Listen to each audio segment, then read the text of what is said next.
All right, guys. Fancy titles and chasing after titles. That's what we're going to be talking about today.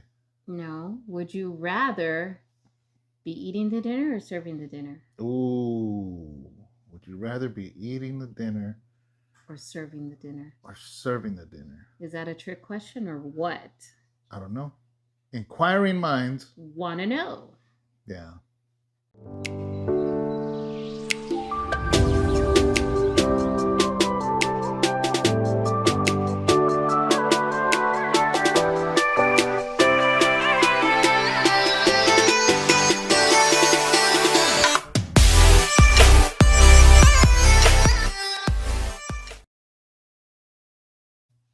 Good morning. Good morning, guys.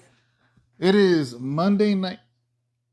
What no, is today? babe. Tuesday. Tuesday night for us. It ain't Wednesday tomorrow. Oh my God, it's Monday night. I just said it. That is, see, we don't edit, so that's staying in. Monday night for us.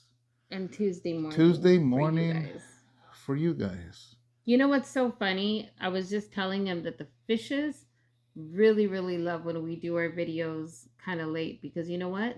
They get a snack and they get all happy and then they're back there all eating their little snack because we have to put the sun out for them. Yeah, guys, that light right there is it's like their sun. It's their daytime. Yeah, it's sunrises basically. So at 10:30, it goes on real low and goes higher and higher and higher. Then by 11 o'clock in the morning, it's full. And then at 4:30, it goes lower because the sun's going down. And then at 8:30 or 8, it shuts off. Completely. So they're in dark by that time. So that means that their nighttime, that's it, you know? And but then when I got to do a video, turns it on again. I turn it on, I feel bad. So I give them a little treat. And they get all excited. Late night snack. Yep. So yeah, they get excited. They really do, and then they start going all crazy back there. Yeah. So. Yep. But man, today seems like a busy day, right? Yeah, sort of. Yeah. Yeah, sort of. We were running errands, and the boys were here doing all kinds of stuff. Yeah. Abraham and brought by Caesar. I haven't seen Caesar, my his best friend, which is my adoptive son. He brought him by, and then because it was his birthday, and then he brought a new friend by, which was one of Bobo's and Abraham's friend from I guess junior high. Yeah. Came by as well, so they were kind of going in and out, taking care of some car stuff, and Matthew got hired. Yeah, and Matthew got hired at another job, so congratulations to him. And I went to go run some errands for him to get him prepared for tomorrow, and went grocery shopping. Yeah, we went to go do some grocery shopping today, ran some errands, and that's pretty much it. And then but it took the whole evening. Yeah, and then getting some stuff done here that I needed to get done as well. And that's it, guys. Yeah. Here we are. Can I share the Apple story I just shared with you real quick? Yeah, that was kind of wild. Yeah, guys. So I was telling Sharon because we had bought this like kind of healthy peanut butter, and I just ate a peanut butter and jelly sandwich right now. So I was thinking about it, right? And I was telling her, I said, hey, you know, when I was in solitary, they would give us, every lunch came with a fruit. It was 2 sandwiches, 1 packet of mayonnaise, anyways, and a fruit and a juice, right? Usually it'd be an orange, but once in a while it'd be an apple. And on commissary, they would sell peanut butter. So one day, it was my time to come out for my hour, which is use the phone, take a shower, talk to other inmates. It was 1 inmate at a time. Anyways, one day I lathered up one of my apples with peanut butter, and I stuck my pencil in it. So then when I came out for my hour, I'm going to the phone eating it, and everybody's like, hey, what are you eating? I said, oh man, it's like a candy apple, you know? After that, they all started doing it. And then later on, I went to another facility, and because I did that apple thing like once a week. I don't know why. I never even told my mom, nobody about this. I just remembered today. That was like my treat, because we usually got oranges, but once in a while we get an apple, and boom. And then I hit another facility, and you know what they sold? A pack of caramels. So you already know what I did, right? So I melted those caramels a little bit in hot water, and wrapped it around an apple until it got hard again. Oh man, stuck my pencil in there. I told them, can you imagine if they would have had like peanuts, and you would have crushed the peanuts and thrown the peanuts on there? Could have had gourmet apples in there. So yeah, I'd be the guy in prison walking around eating the caramel apple like I don't got no care in my life. No care in my... No, wait, what's the saying? No care in my life? What's the saying? I don't know. Yeah, no care in your life. I guess. I think you're thinking of caramel.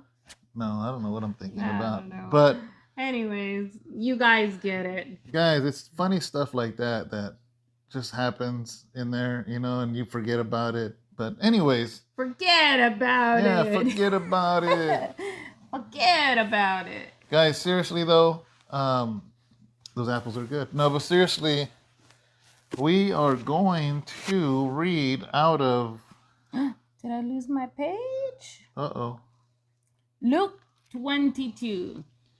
Luke, the Gospel of Luke, chapter 22, verse what? David always says that I look like I'm going to go to... the snow? That I'm going to go to the snow. I get cold in here, guys, and then he's just wearing a t-shirt. Hey, it's freezing. It's weird. Is it 24 to where? To 30? Yeah, let's start. I really thought about this. I really wanted to. I told him, that let's share this passage. This is really nice because we happened to go on Sunday after service. We happened to go to lunch with it was Janet. with the new sister Janet Madrid, Janet Madrid, and Eli, Evangelist Eli. And then with Sister Laura and her husband, and we shared that whole the time. Parents of that young boy we give a Bible to. And Eddie. And it was so funny because she's like, it was her first. Yeah, it was Janet's first time. She just moved from Southern California, and she wants to share ministry with Eli. And Eli told her, "So where are you going to attend church?" She goes, "I'm going where you're going. I'm going to House of Rest." Not knowing nothing about us, but she trusts Eli. Yeah. So she shows up Sunday. Well, I know she's probably seen a few, here and there. I don't know. Like she things. Has. Well, she has you on Facebook, so she has seen pictures and stuff like maybe. That. So she's like, she looked at me, and the first thing she said is like, after service, right? Yeah, after service, the first thing she says, "I thought you were gonna be so different," and I'm like, "Huh?" And she just like, "You're just so different than what I thought you were going to be." And I just I was like, "Huh, okay." And she's like, "You're just really down to earth. You're really cool. You're just so easy to get along with." And and I'm like, "Yeah, I'm no different than what I am on the YouTube, and the devotionals. I'm very goofy, actually, I told her. Can I add to this, though, real quick? Yeah. This is a big part of that we're leaving out. Is Janet is tatted all over her face. Has been, as far as I know, prison twice. One of them was a 7-year stretch. She has tats. I didn't know all that. Tats all over the place. What? That I didn't know about. Oh, you didn't? I didn't. I didn't. Yeah, so, I didn't. Eli told me she was going to come to church, and when I saw a woman come in all tatted up, I knew who it was, so I introduced myself. But you were busy doing the paperwork. Yeah, see, I didn't know any of this. So I when I went out there, she just said, you're just, I just different from what I expected. That was it.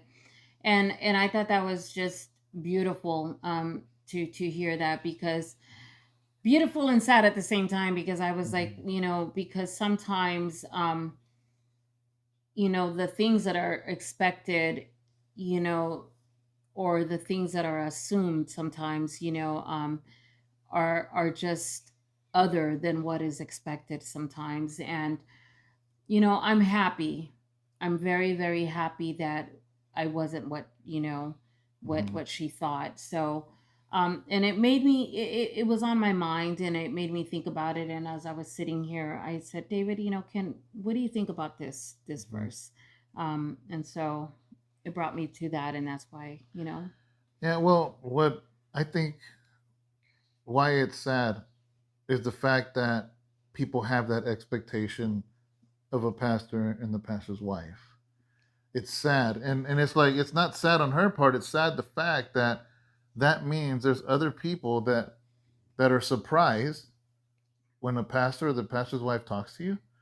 Like that should be the norm, not the not Well, I forgot. I don't know it, what it word I'm goes trying to it think goes of. back it goes back to saying that it's sad that in these days the the normal has become so abnormal, Yeah. and it's like opening, like when you come and you open the door for somebody, for the elderly or something. I remember when my son opened the door or went to go do something for somebody, an elderly. she tried to pay Oh yeah. she tried to pay my son, a few dollars, because she says, you don't see young men do this anymore. And I'm like, no, ma'am, my son does not need that. And this is what I teach my son to do. And it's sad that what is normal has become so abnormal. And what's abnormal is now normal. Yeah, So and it's sad because things are so reversed. And and and that's what's sad to see in these days now in society.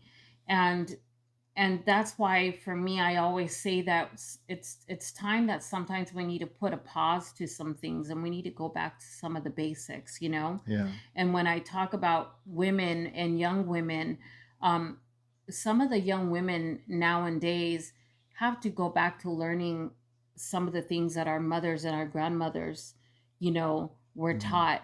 Because if they're not taught, then those things are going to be forgotten. Do you Yeah. get what I'm saying? Whether it be learning how to sew and learning the little things in life, learning how to really truly cook a home good cooked meal. Because if those things are not taught, they're going to be forgotten. Yeah. And those qualities, like a young man, like you're teaching Abraham how to change oil, you're teaching Bobo how to change, their brakes, and you're teaching these boys how to do these things. If they're not taught, Yeah. things are going to be forgotten. Yeah. And And I learned from my dad. exactly.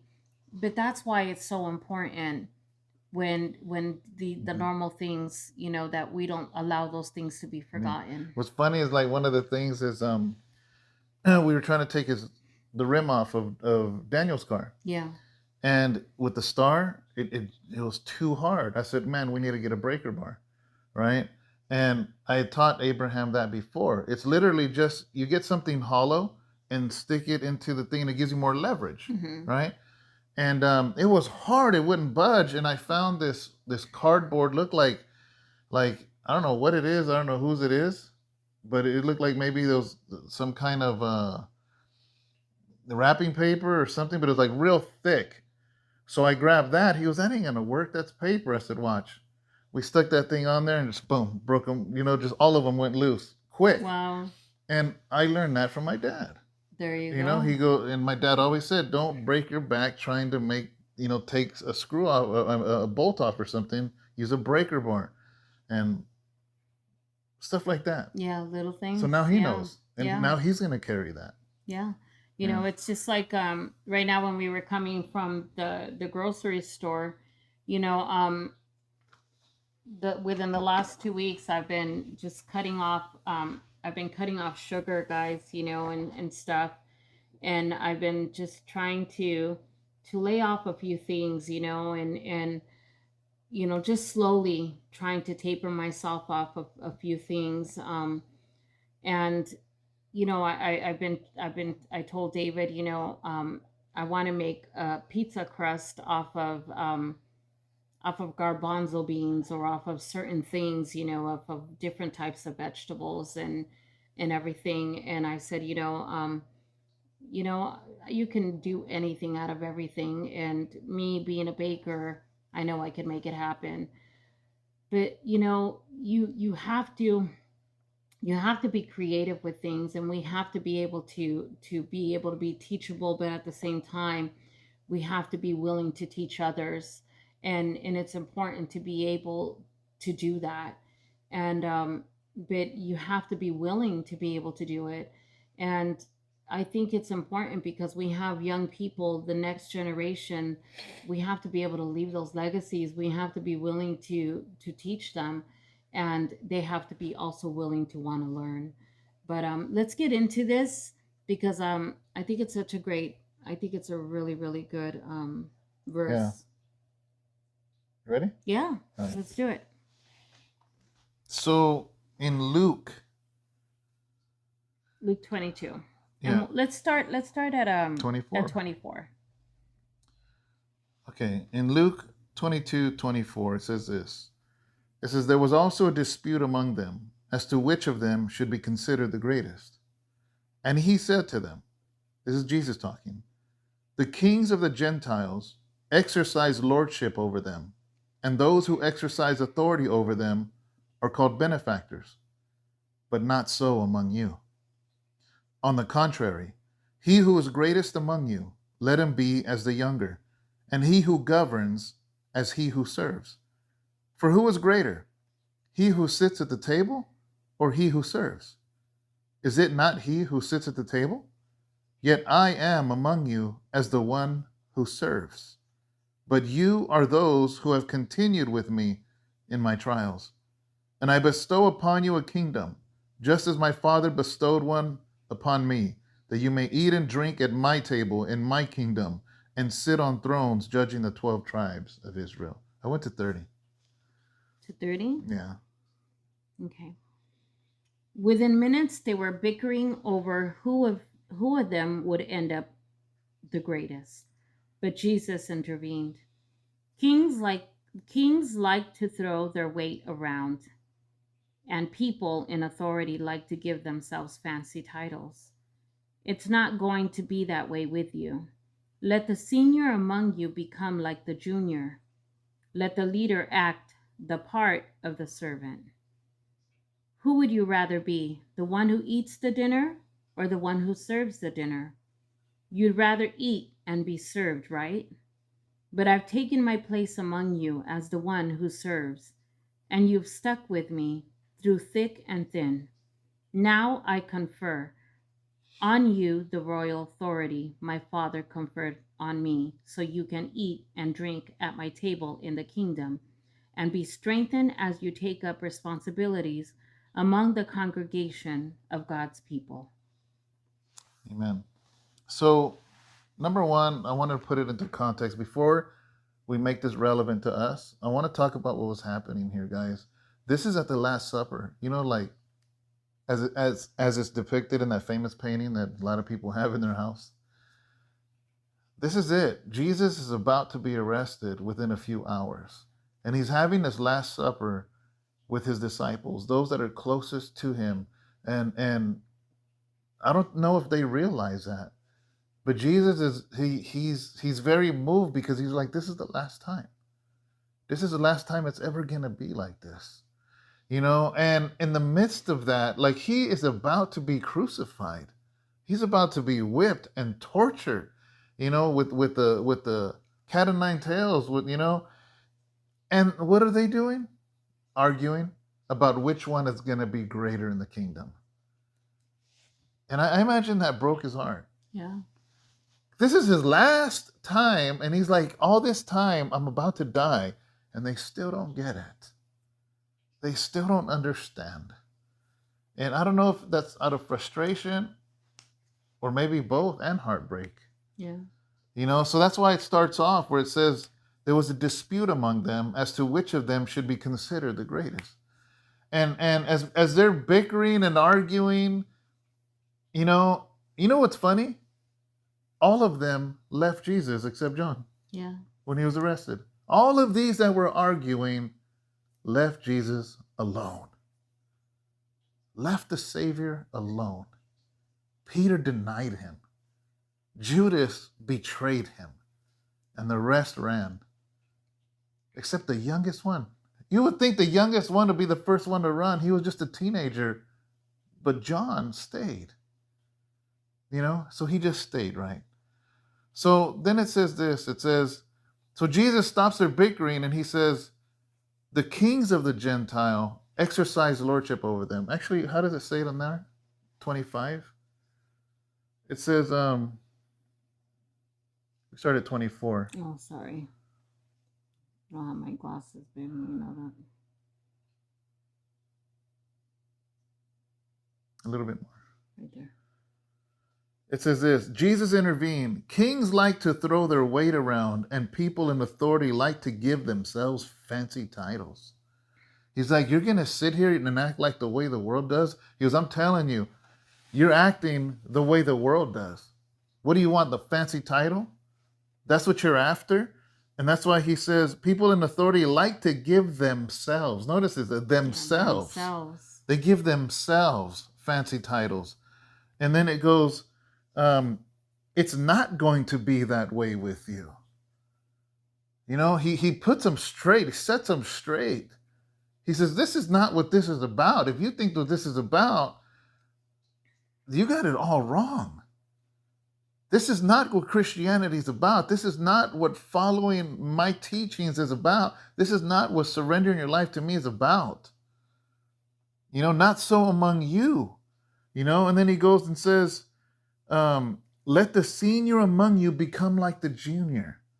Let the one that does the most be the one that's the lowest. Yeah, and let the leader act the part of the servant. Yes, and I love that, right? Yes. Because think about this, right? Remember, Jesus left heaven. He left everything to come and be a servant to us. Yes. And here they are arguing. He's about to die, right? Because really, what he's doing, he's talking about himself. He goes, let the senior among you, obviously is Jesus, is about to be the lowest. Yeah. He goes, and he says, who would you rather be? The one who eats the dinner or the one who serves the dinner? And and that's so beautiful, because if we're to exemplify Christ, then we too should be exemplifying servants. Yes. Servants. We should be, to exemplify as a servant heart, and that's who we should be as well. We should be as a servant, Yeah. He goes, you'd rather eat and be served, right? He goes, yeah, you just want to sit there and be served, don't you? And then he says this. He goes, but I've taken my place among you as the one who serves. I'm about to serve myself. I'm about to sacrifice myself. Yes. In the midst of this conversation, guys, so you don't take it out of context, this is when he took his top robe off and started washing their filthy, dirty feet. Do you know why? Because nobody else did it. It was customary for the Israel people, when they came into a home, that you had a servant there to wash your feet, because everybody's feet were dirty because there was no concrete outside. Yet nobody washed their feet. And Jesus is like, you know what? I guess I'm going to do it. I guess I'm going to do, because you guys are over here arguing about who's the greatest. So let the greatest one wash your feet. So this is the same time this is happening, right? So he says, you'd rather eat and be served, right? But I've taken my place among you as the one who serves, and you've stuck with me through thick and thin. He goes, so I'm here serving and you stuck with me. So what are you guys arguing about? It says, now I confer on you the royal authority my Father conferred on me. So you can eat and drink at my table in my kingdom and be strengthened as you take up responsibilities among the congregations of God's people. So the greatest example of a servant is Jesus. Yeah. There is no greater sample. He's the one who's serving you. Yes. Do you guys realize the word minister? The word minister means servant. And I don't know how, I don't know where, but for some reason, sometimes people think because they're pastors or ministers that everybody's supposed to serve you. I'm sorry. That doesn't work that way. Yeah.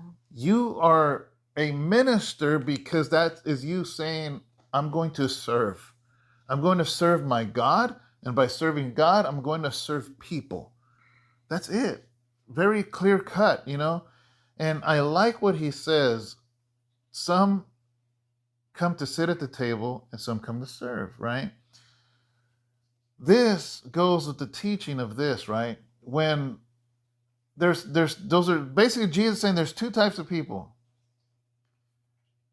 Some come into the church. I don't like the worship. I don't like the preaching. I don't like the way this looks. I don't like the way that. I don't like the ushers. I don't like the way they usher. I don't like the way this. I don't want, because you know what that attitude is? See, that's an attitude. If I'm going to go to a restaurant, then I want to be walked to my chair. I want them to talk real nice to me. You know why? Because I'm there to be a consumer. I'm there to take. To take. Yeah. So, and you know what? If service ain't good enough, I ain't leaving a tip. Service ain't good enough, I'm not going to give the Lord his money. That's a consumer mentality, and that's of the world, guys. A taker. You're just taking. Let me see what I can take from this church. Let me see what I can take from that church. Let me see what I can take from this Bible study. Let me see what I can take. You're going in as if it's a restaurant. Now, I dare you, if your mother's still alive or somebody, I dare you to go to their house, sit on the table, and expect them to, matter of fact, be at the door, and they open the door for you, and they're like, what are you waiting for? I'm waiting you to walk me to your table. My dad will slap me upside my head. He'd be like, boy, get in the house and sit down. What are you doing? I'm not going to walk you to the table. What do you want me to have a little towel right here? And, like... I mean, feed you some grapes. Yeah, smash that grape in your face. Like, what is that? So the other type of person is a servant. Yeah. They realize they have been saved and washed in the blood of Christ. So now their job is to serve those that are walking into the building that are not saved yet. Instead, it's like, oh, let me get, and the whole time ignoring the people that you have no idea are going through hell, and maybe they're coming to hear a word. And it's like, guys, we have to be servants. It kind of goes along with the sermon that I said on Sunday.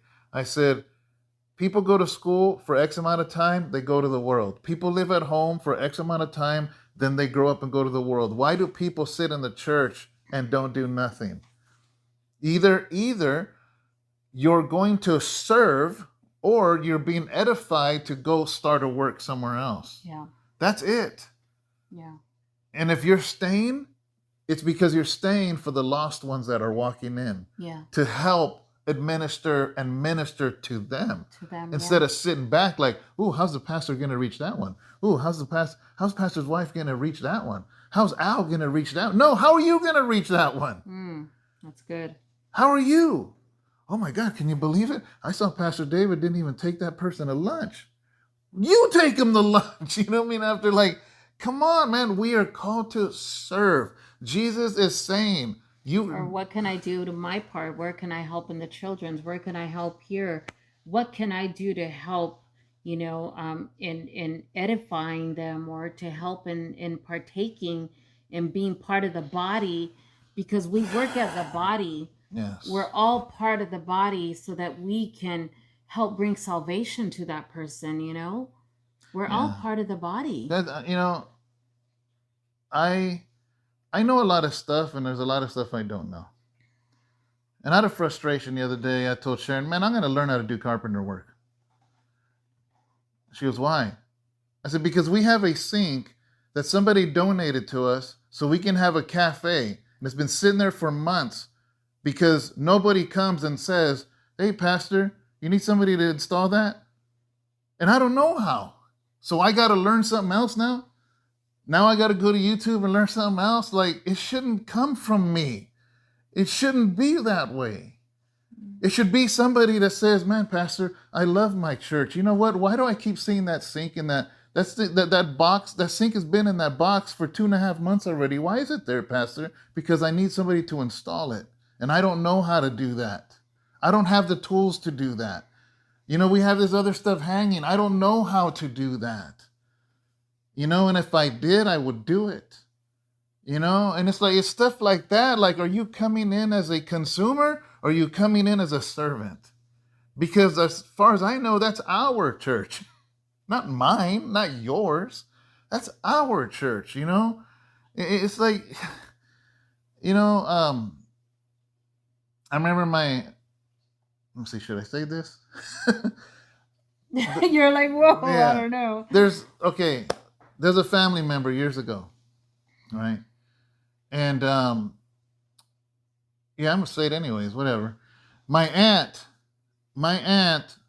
fell through and literally cut her whole leg, and she had to go to the hospital. So my dad's like, what's going on? So my dad goes over there to see why it was like that. And the whole floor was rotted. My dad and I think my brother went over there day after day after day and tore that floor out and fixed the beams and put wood back. Then they saw something else that was broken. Then they fixed that. And then they saw that the shower wasn't broken. There was a man in that house. It didn't do nothing. Didn't do nothing to fix it. But yet he would argue and say, this is my house. When it's your house, you're going to fix your house. Why? Because the judgment of God begins in the house of God. Judgment begins in the house of God. You got to take care of what's yours. So I it's like, I think Jesus, man, he was frustrated. I think I'm feeling that frustration right now. But it's just like, Sister Melodia, we just gave her we presented to her the Grace International license, pastoral license, and that is, she had to do some classes. She had to sit with us. I had to sign it off. The district superintendent went to an interview with the district superintendent. There was a lot of things that it was a very deep application, and same thing with Pastor Al and Sister Lydia, and what she signed on basically is to be a servant. You have basically did all that to be a servant to the people. Yeah. Because that's what a minister is. Yeah, that is. And guys, we can't, wherever it is that you attend church, please don't be a consumer. That is not your restaurant. Because when it's your home, you walk in, you take out the trash if it needs to be taken out. If you want to eat something, you open the fridge and you make something. Don't sit there and wait for people to wait on you. Don't do that. Don't be a consumer church family member. Be a servant. And it's like, it don't always have to be about you. What if it's about God and the unsaved person that's about to walk in? Why can it ever be about that person? The excitement of a Sunday service should be that somebody without Jesus walked in without Jesus and left with him. That right there should be the focus of Sunday service. To be edified, to be built up, to reach the lost. If somebody came with pain, they leave without it. Somebody came with demons, to leave set free. If somebody came in full of sin, for them to leave washed and their sins washed away. That's why, guys. That's why every prayer, every worship song, every altar call, every greeting when Jesse opens a door for somebody, all of that should be as a servant. Yeah. Not a consumer. Not a consumer, guys. I think that's why it's so important that that we talk about this, and that's why, the assumptions and all of that, it just needs to be brought forward, and I'm just glad, that I was able to say, like, no, this is not who we are, um You talking about when Janet? yeah, yeah. Yeah, that was, you know, she looked surprised when I approached her. Like I said, I don't know her life. We're just that was the first time we sat with her. I trust Eli though, and Eli spoke highly of her, and Eli said she was going to come to the church and be Yeah, a and part of I the was there. just I was You just know, so blessed, and I was like, for many years, I remember I just grew up always wanting to get to know my pastors, more one on one, and I never had the chance to do that, and I just always promised myself when I married you and everything, and I knew that I was stepping into what the Lord had called me to step into, that I didn't want to be that, mm-hmm. you know, that I always wanted to be um, a friend, and I Yeah, wanted to be different.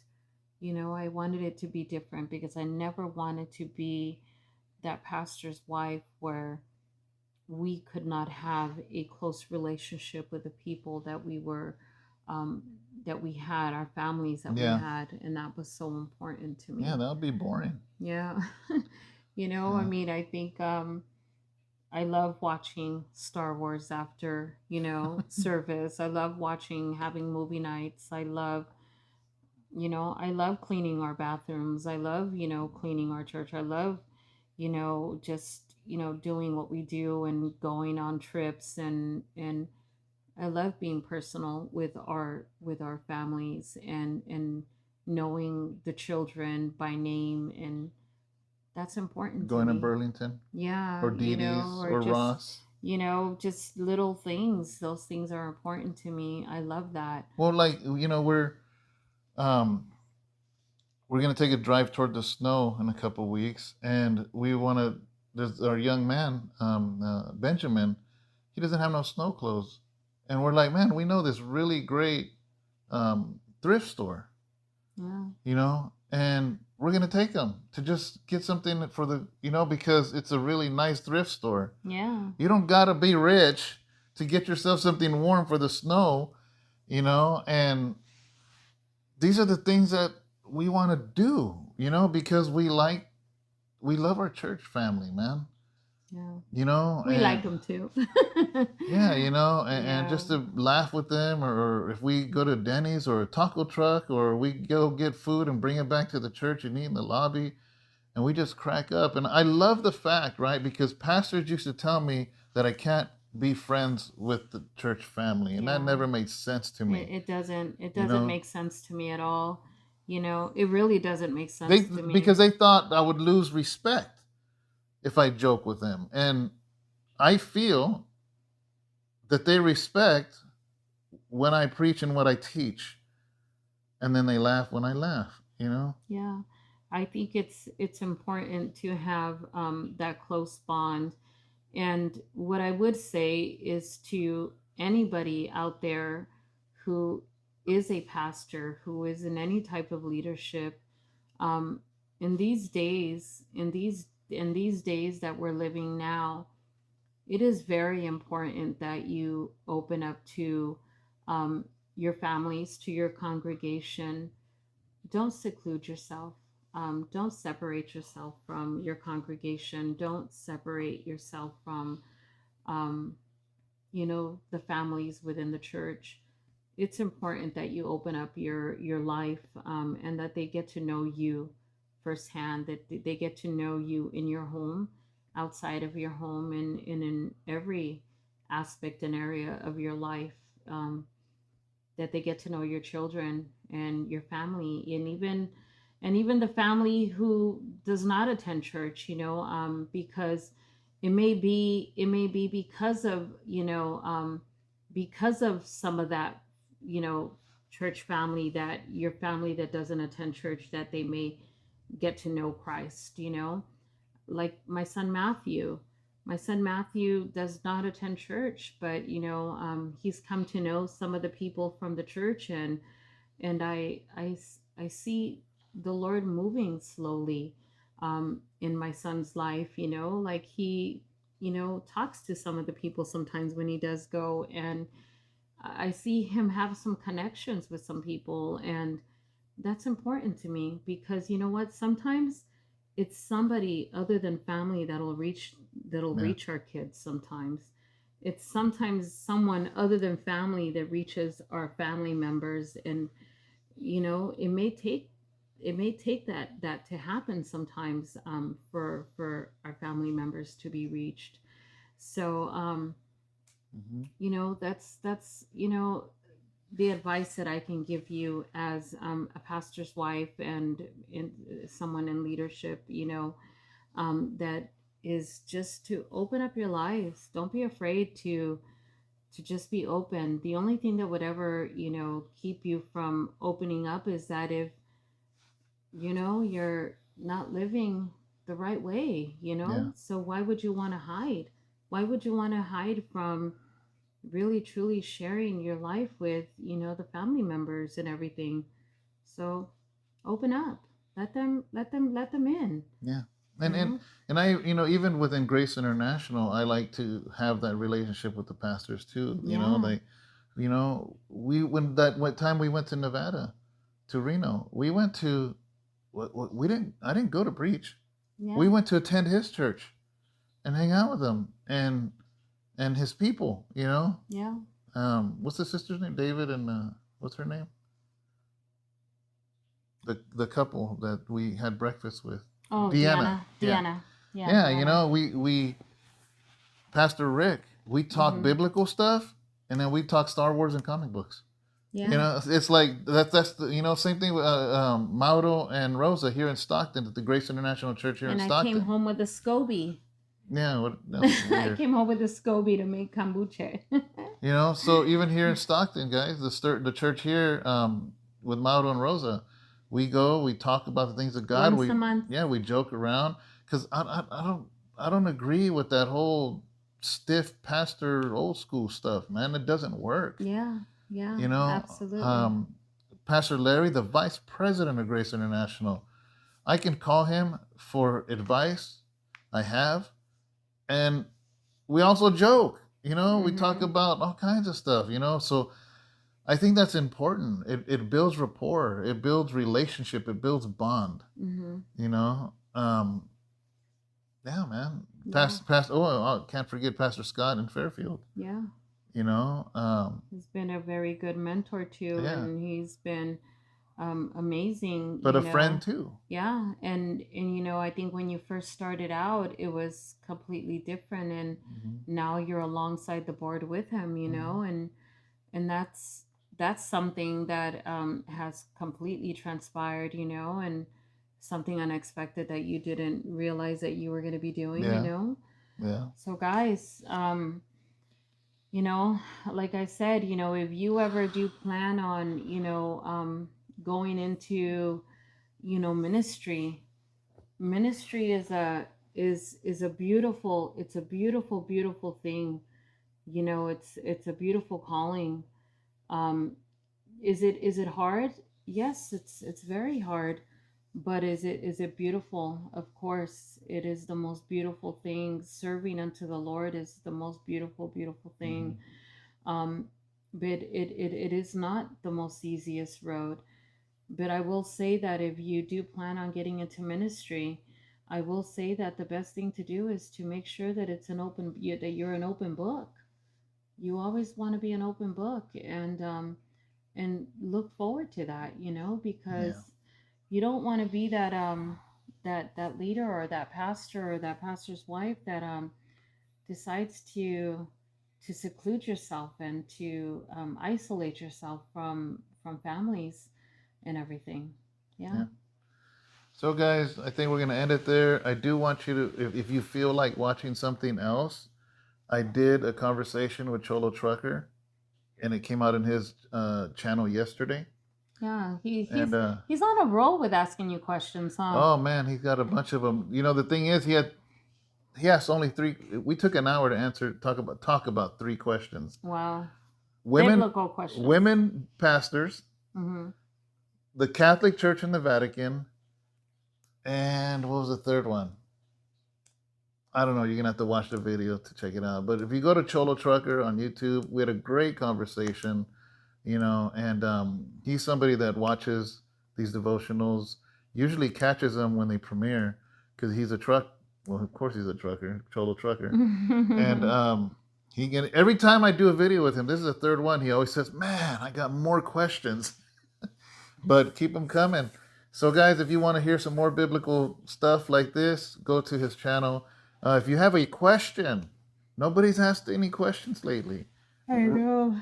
Email us at relevantbibletalk@gmail.com and send your questions. Those of you that have been asking for flyers, we're sending all the packets out tomorrow because there was a second wave of people that asked for flyers. We're sending, today actually for you, we're going to go to the post office and send those out to you, and you'll get them right away. So, all right, guys, God bless you. Thank you so much, and see you tomorrow. Bye, guys. We love you. Bye.